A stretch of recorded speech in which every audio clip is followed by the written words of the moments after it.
Comment savoir si le métier d'entrepreneur ou d'adjointe virtuelle c'est fait pour toi? Voici les qualités essentielles d'un entrepreneur ou d'une adjointe virtuelle parce que ça prend des skills et une personnalité bien précise pour le devenir. C'est pas une industrie qui est faite pour tout le monde.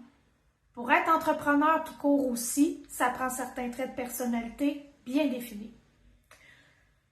Tu as donc un double chapeau à porter, soit entrepreneur et adjointe virtuelle. Analysons si ça fit avec ta personnalité.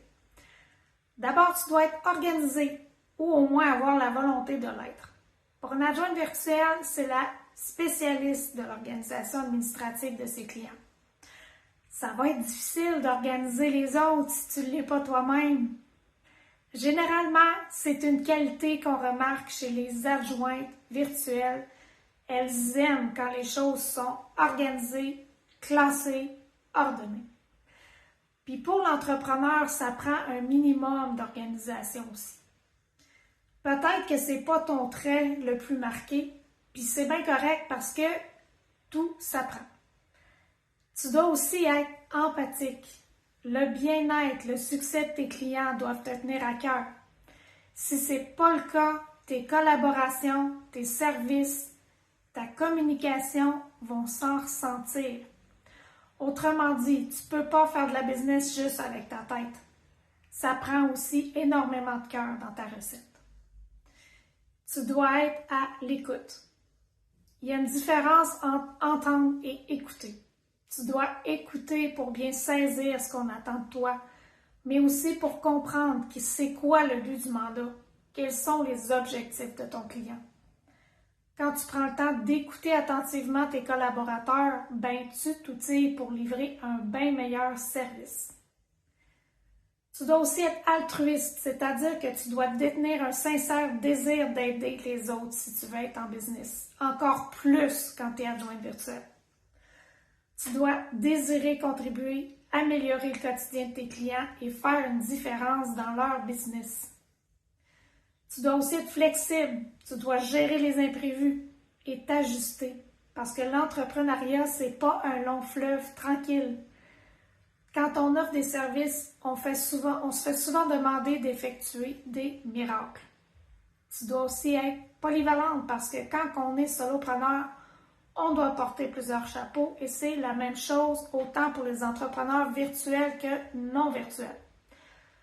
Parfois, on va te demander quelque chose, puis tu vas l'essayer même si tu ne l'as jamais fait auparavant dans ta propre business. Au début, tu vas devoir faire l'administration, le marketing, la vente, la comptabilité, les réseaux sociaux, name it. La polyvalence, c'est donc un must. Tu dois être curieuse et débrouillarde parce que tu vas avoir une tonne de questions autant en lien avec ton démarrage d'entreprise que ton quotidien d'entrepreneur ou d'adjointe virtuelle. Cultive ta soif d'apprentissage, ta débrouillardise pour trouver les réponses. Poser des questions, explorer par toi-même, ça va t'être utile tout au long de ton parcours. Tu dois être autonome. Tu dois être capable de te suffire et de ne pas dépendre des autres parce qu'à partir du moment où tu démarres ton entreprise, le boss, c'est toi. Tu vas devoir te structurer et t'organiser toute seule comme une grande. Je te nomme plusieurs traits précis qui reviennent chez les futurs entrepreneurs ou adjointes virtuelles qu'on a coachés chez Virtuel & Co. La mère Teresa, elle veut que tout le monde soit bien avant elle-même. Elle donne le meilleur d'elle-même aux autres.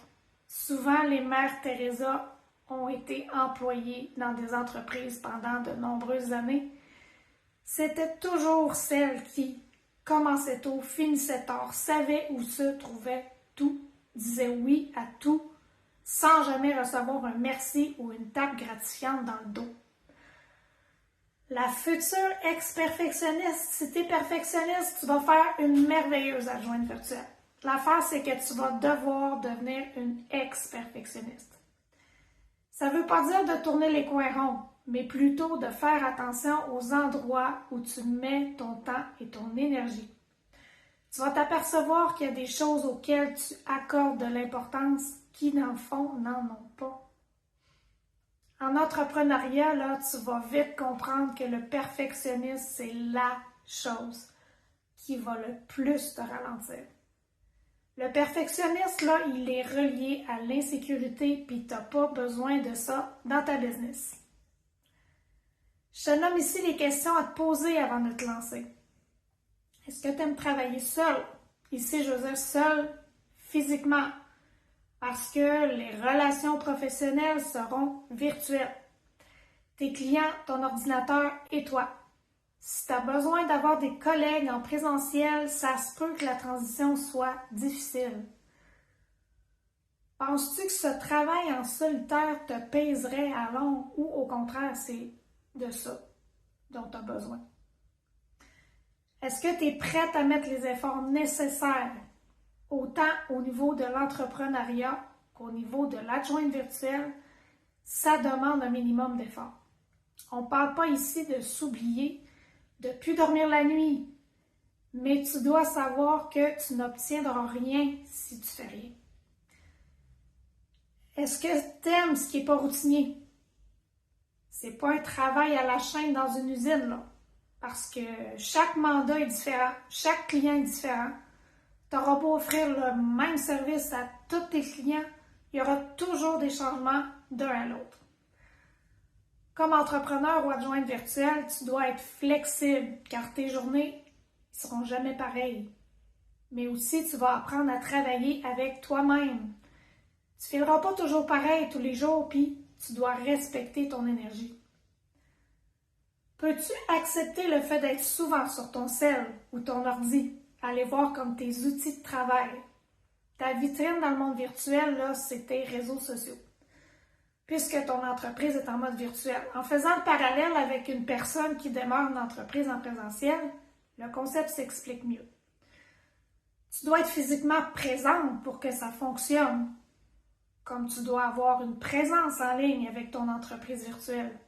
C'est la même chose. Les réseaux sociaux que tu consultais dans ta vie personnelle avant sont maintenant tes outils pour ta vie professionnelle.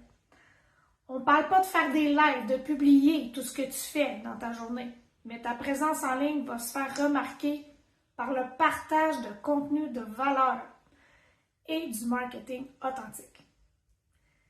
Aimes-tu te sentir autonome dans tes tâches? L'autonomie te sera très utile en tant qu'entrepreneur. Aimes-tu avoir la liberté de choisir quand et comment faire tes tâches ou tu préfères avoir quelqu'un qui les supervise et qui dit comment les faire?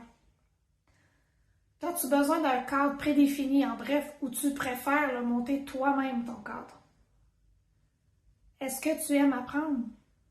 Des fois, ça va vite, autant au niveau des changements technologiques avec lesquels tu dois te débrouiller et apprendre sur le tas qu'avec le quotidien qui se modifie selon les demandes de tes clients.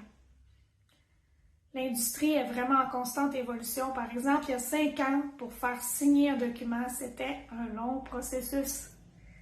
Envoie le document par courriel, signature à la main du client, numérisation du document, renvoi par courriel. Mais aujourd'hui, ça se fait bien plus rapidement avec des logiciels de signature électronique. Il faut donc rester à jour. Est-ce que c'est possible pour toi d'avoir accès à Internet haute vitesse, un ordinateur, mais surtout un espace de travail tranquille, calme? Ça va de soi comme question, mais c'est important d'y réfléchir parce que sans cette base-là, tu risques d'éprouver des difficultés. As-tu envie d'aider, de contribuer, de faire de nouvelles rencontres? Parce que l'adjointe virtuelle, c'est l'allié des entrepreneurs. Elle vient les soutenir dans leur croissance, of course. Puis pour l'entrepreneur virtuel, c'est la même chose. C'est en te bâtissant un solide réseau de collaborateurs, de clients, que tu vas obtenir du succès dans ton entreprise. Ça te parle et tu te sens prête? Je t'invite à prendre un appel découverte avec moi pour voir de quelle façon on peut t'aider. Nos coordonnées se trouvent dans la description. À bientôt! Bye!